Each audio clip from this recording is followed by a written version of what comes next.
At the moment, I'm standing in the Ever Reynolds Gallery, great gallery, beautiful gallery, and I have 100 pieces of my work starting in the 60s till now, and I think each area kind of represents a different time frame.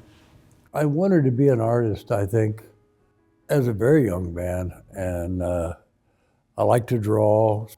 I spent a lot of time as a kid drawing aimlessly and was somewhat applauded in school for my ability to draw, even though it was pretty bad, I think.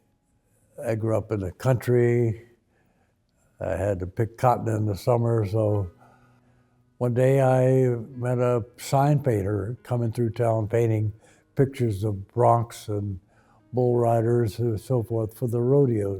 I decided I could do that, and I did. That was my first job as an artist. I was in the service during the Korean War, and I met Robert Benton and Harvey Schmidt. Harvey Schmidt's work made me want to be an artist. He told me if I wanted to pursue that I should go to the Art Center in Los Angeles. And after I got out of the service, that's what I did. I worked nights on a portfolio, and lo and behold, the car people loved what I did, which was very flat and simple, and anyway, it worked well for them against their shiny cars, and I became very busy and successful in Detroit.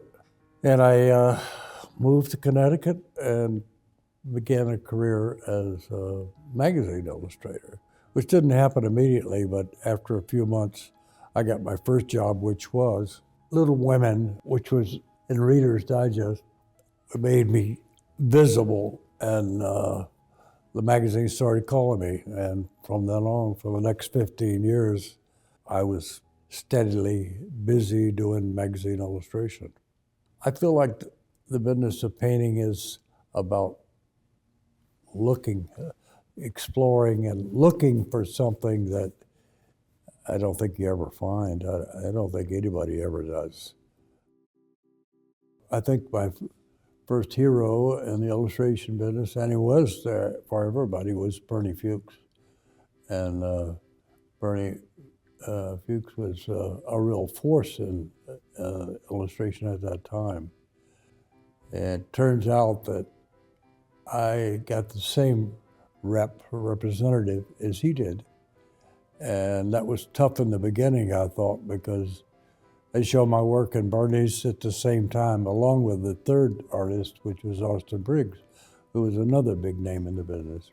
There were a lot of guys that I admired, like Fred Otness and Bob Handel, Alan Kober, and the group of guys that we formed an illustration workshop with. The art director for Sports Illustrated was a terrific guy to work for, a guy by the name of Richard Gangle.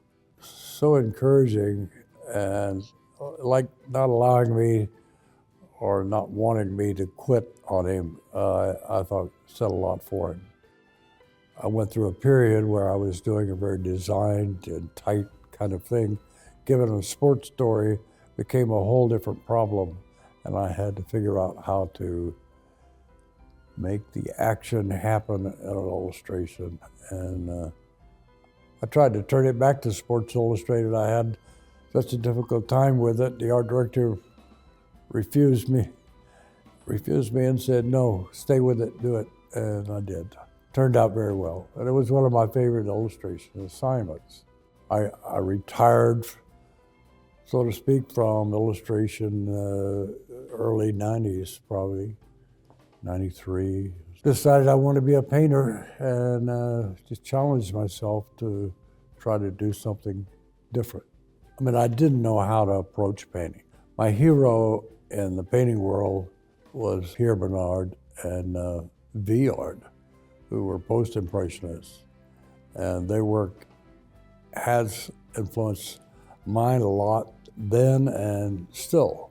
my work began to change, and it changed a lot over the years, over my career. And the reason it changed is I was just entertaining myself. In order to stay interested, I couldn't keep doing the same thing. You know, the horse behind you there is the most, people can't even see the horse in the painting. It becomes so abstract. I love that. I like that people have to spend time figuring out my work, and that's a good thing.